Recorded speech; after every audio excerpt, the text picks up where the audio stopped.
మా నాన్నగారికి 5గురు ఆడపిల్లలు. అదేలే. మరి ఆయన ఒక్కరే కొడుకు మా తాతగారికి.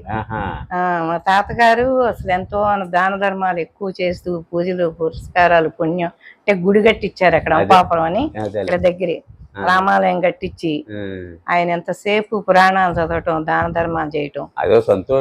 ఆయన ఎవరైనా భోజనం చేసే ముందు బయటకు వచ్చి చూసి ఎవరైనా వెళ్తా ఉంటే భోజనం చేశారా లేకపోతే రెండని తీసుకొచ్చి పక్కన కూర్చోబెట్టి భోజనం పెట్టేవారు. ఆయన పుణ్యం మా నాన్నగారికి అయ్యే అలవాట్లు వచ్చినాయి. నాన్నగారి నుంచి మాకు 5గురిని అట్లా బాగా ఆయన పుణ్యమే మాకు కూడా అందుకనే నాన్నగారి గుర్తుగా షర్టు నీకు ఇద్దామని తీసుకో.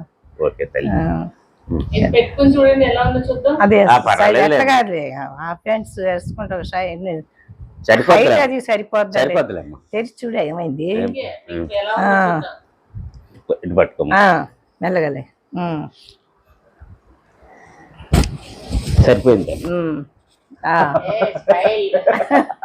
అది ఎప్పుడు ఈ డ్రెస్సులు కదా వేసుకునేది అందుకని ఇక స్వీట్. Okay sir. నువ్వంటే మాకు కూడా అభిమానం అట్లా మన మురళి నేను కూడా మీరంటే మాకు అభిమానమే కదండి కాదంటున్నాను. సరేలేమ్మా. సరే. తల్లి.